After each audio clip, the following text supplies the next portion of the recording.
नारायण नारायण नारायण नारायण। आदिदैव संबंध स्थापको मंत्र।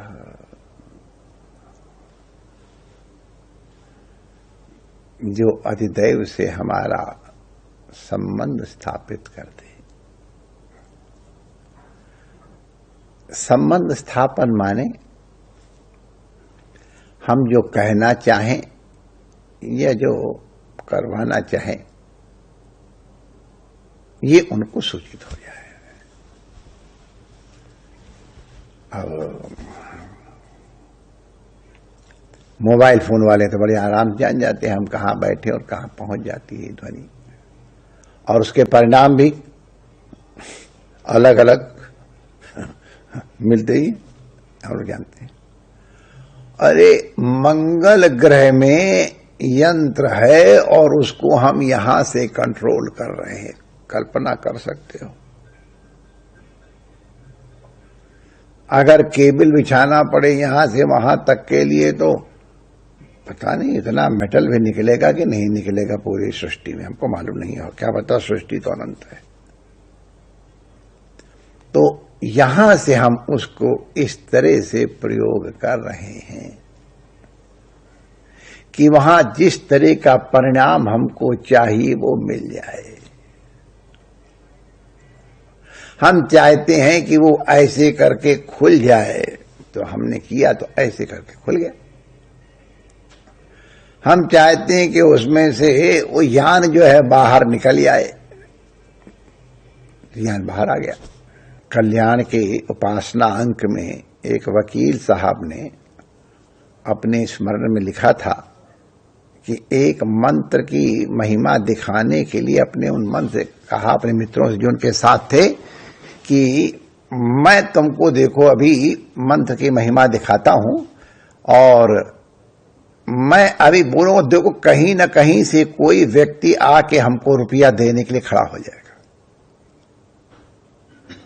और उन्होंने वो मंत्र भी उसमें लिख दिया और लोग देख रहे हैं वहीं जंगल में, पता नहीं कहां से कोई आया और जबरदस्ती उनको रुपया देने के, ये आपके रुपए हैं लीजिए। तो हमको भी वो मंत्र मालूम था, दिया हमको मालूम क्या था, हमको दिया गया था हमारे बड़े गुरु भाई ब्रह्म ऋषि के द्वारा। अब हमारे मन में उसको देख करके याद आ गई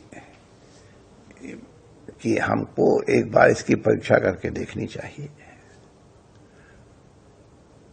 तो हाथी मत्था और ऊपर जो है पहुंचा, वहां के ये वैष्णव देव यात्रा की बात है,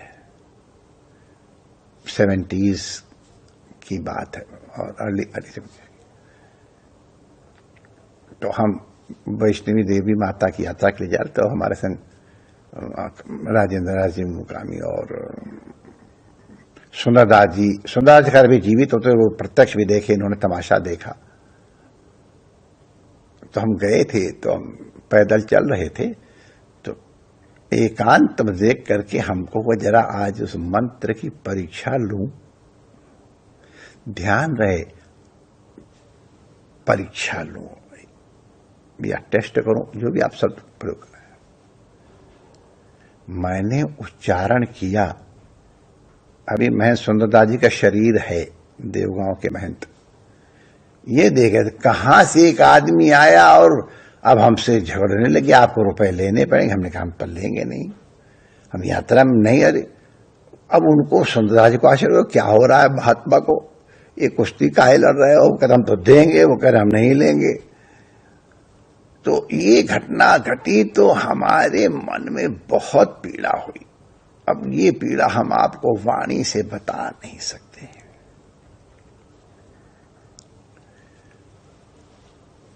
अत्यंत खेद हुआ। देखो मैं बता दूं, कभी कभी कितनी कठिनाई हो जाती है।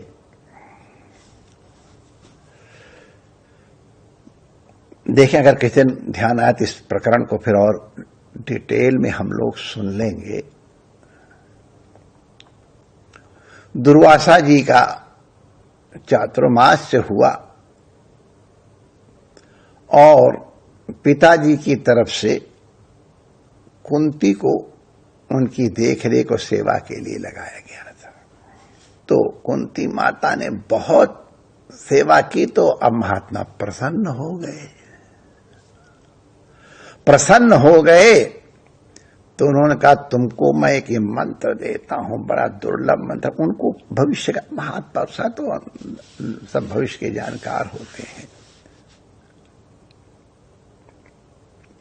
ये मंत्र तुमको मैं दे रहा हूं, इस मंत्र का उच्चारण कर जिस देवता का तुम आवाहन करो वो आ करके तुम्हारी इच्छा की पूर्ति करेगा। दुर्वासा जी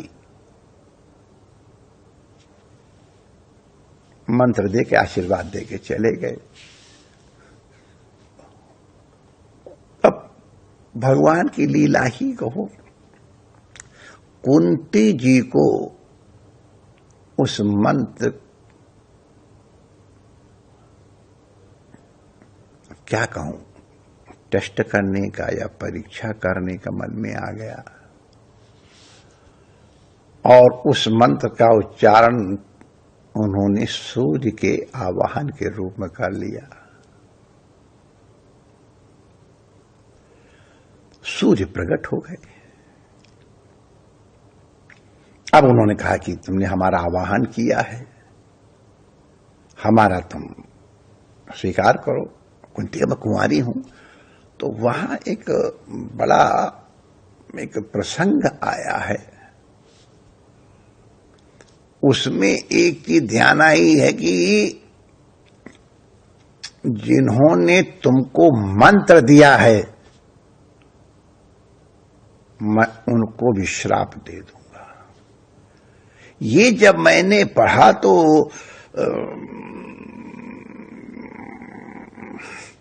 एक बार शॉक्ड हो गया। ये महाभारत में है और नीलकंठी टीका है, उसमें इसकी बहुत अच्छी व्याख्या। अगर किसी ने समय मिला, ये ऐसा प्रसंग है कि इस पे चर्चा करनी चाहिए, तो यहां या कहीं अन्यत्र हम लोग चर्चा करेंगे शास्त्र की दृष्टि से। तो ये लगा कि ऐसे अनधिकारी को जो इस मंत्र का प्रयोग नहीं जानता है, महिमा उसको दिया, ये तुम्हारा दंड है।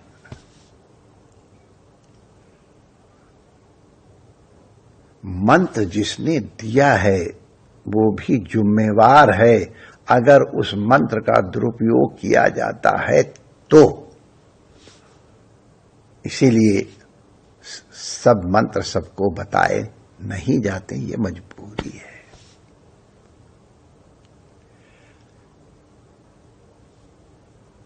द्रोणाचार्य जी को तो दिव्य दिव्य मंत्रों की और दिव्य दिव्य अस्त्रों की विद्या प्राप्त थी। दिव्यास्त्र, ये दिव्यास्त्र क्या है माय डियर, हम आपको बताएं। गायत्री मंत्र पढ़ करके कुछ और इस तरह बोल करके किया जाता है तो शस्त्र प्रकट होके चले आते हैं, आज्ञा मांगते हैं। They are live.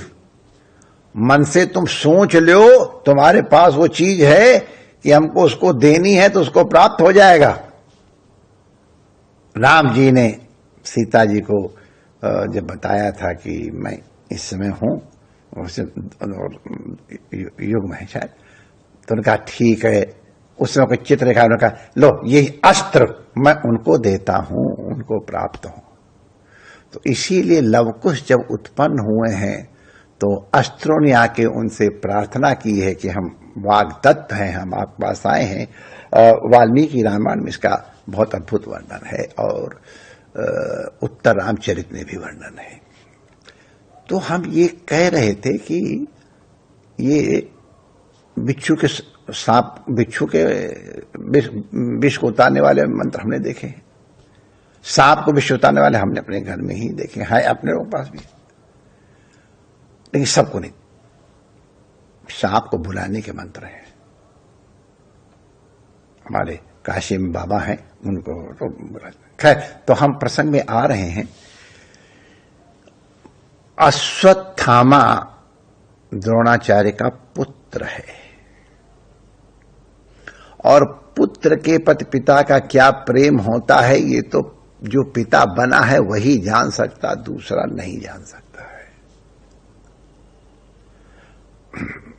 पुत्र को आत्मा वही जायते पुत्र अपना रूप माना जाता है, लेकिन आपको आश्चर्य नहीं हो रहा है? दूसरे के बेटे को वो विद्याएं दे दी अर्जुन को, लेकिन अपने बेटे को नहीं दी। क्यों नहीं दी? क्योंकि इसके संभालने की ताकत इसमें है कि नहीं, इसमें उनको संदेह था। अरे संदेह नहीं था, निश्चय था इसके योग्य नहीं है। हम लोगों ने दो दो बार देखा कि अश्वत्थामा ने उनका दुरुपयोग किया और फिर हमारे भगवान के आज्ञा से अर्जुन ने उनका संतोष किया। तो हर एक को इसीलिए हर विद्या नहीं दी जाती, हर मंत्र नहीं दिया जाता है। ये जो हमने असर ये मंत्रात्मक ही है। तो भाई भगवान नाम तो ऐसा है, उसके सब अधिकारी हैं, चाहे पापी हो पुण्यात्मा हो, लेकिन बाकी ये सब जो मंत्र हैं उन सबको विधिपूर्वक, माने जिसकी लड़की वो दान करे तो कन्यादान हुआ, नहीं तो लूटपाट हुआ, या फिर वो मंत्र अपने आप आकर स्वीकार करा ले, भाई अलग बात है, जो कोई ऐसे भाग्यशाली भी हो। तो योग्य को जैसे योग्य जामाता देखते हैं तब लड़की देखते हैं, योग्य कन्या देखते हैं तब बहू के रूप में अपने इसको स्वीकार करते हैं। तो शिष्य भी योग्य हो, गुरु भी समर्थ हो, और तब जो ट्रांजैक्शन होता है उसको मंत्रदान कहते हैं। और फिर वो मंत्र विधि बताते हैं उसके अनुसार, जैसे न्यास वगैरह की बात बताई, हस्ताभ्याम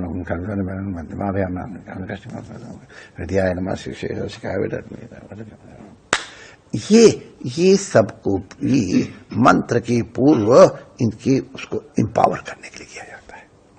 तो ये सब गुरुओं से प्राप्त विद्या है। भक्ति पूर्वक स्वीकार करो, अगर मिल जाए।